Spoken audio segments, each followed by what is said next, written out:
Bonsoir à tous et bienvenue dans l'invité du jour. Ce soir, il sera question de générosité. En effet, la semaine dernière, les joueurs du Stade Toulousain étaient en dédicace aux Galeries Lafayette pour la bonne cause. Car depuis quelques années, l'équipe de France de rugby pose pour un calendrier vendu au profit de l'AFCEP. Une collaboration qui a été rendue possible avec la présence de David Berthy, ancien international et atteint de la maladie. Clémence Tourneur, chargée de communication de l'Association française des sclérosés en plaques, nous explique comment est née cette structure. Donc cette association, elle existe depuis 1962. Elle a été créée par 4 potes toulousains qui étaient atteints de la sclérose en plaques et qui trouvaient qu'on n'en parlait pas assez, que les gens étaient dispersés, n'étaient pas rassemblés au sein d'une association. Et donc ils ont créé une association nationale. Et le siège est à Launaguet, donc on est près de Toulouse parce que les fondateurs étaient toulousains. C'est David Berthy, donc ancien international du Stade Toulousain. Donc on a contacté David pour faire parler la sclérose en plaques parce qu'il est lui-même atteint par cette maladie. Et il a tout de suite dit oui, il nous a ouvert les portes du rugby, la Fédération française du rugby a dit ok et chaque année on fait un calendrier avec les joueurs du 15 de France. Alors l'équipe au début c'était David Berthy et Frédéric Brasilès qui est le photographe du studio Jean Cousin. Et grâce à ces 2 personnes, on a monté en place le calendrier. Donc le calendrier il est vendu 10 € et l'argent est intégralement reversé. Les joueurs le font tous bénévolement, la fédération fait tout bénévole.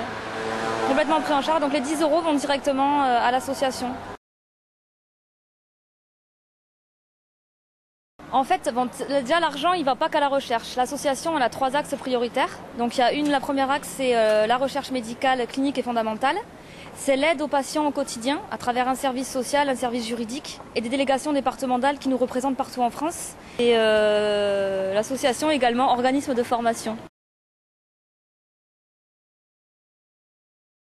Alors la recherche elle avance, heureusement qu'il y a des dons des gens pour faire avancer la recherche et ce qui avance le plus c'est la technique de diagnostic en fait.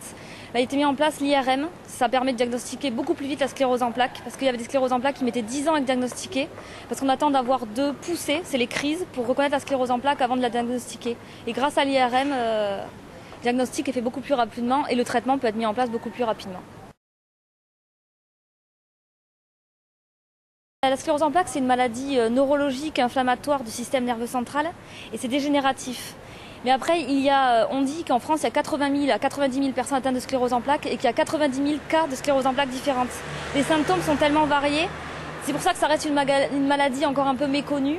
Donc il y a des troubles moteurs, il y a des troubles sensitifs, des troubles cognitifs, des troubles urinaires et il y a une très très grande fatigue chez toutes les personnes atteintes de sclérose en plaques.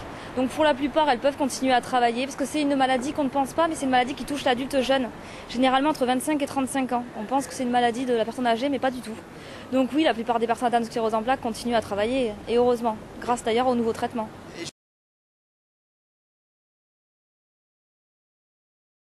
Ah non, il faut que la maladie se déclenche elle-même pour arriver à détecter, mais après il y a des traitements justement qui sont là pour espacer les crises.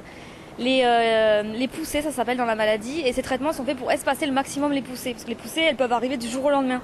C'est ça qui fait que cette maladie est compliquée aussi. On peut se réveiller un matin et avoir une poussée, et toujours une épée Damoclès au-dessus de la tête. Mais les traitements aident justement à espacer ces poussées.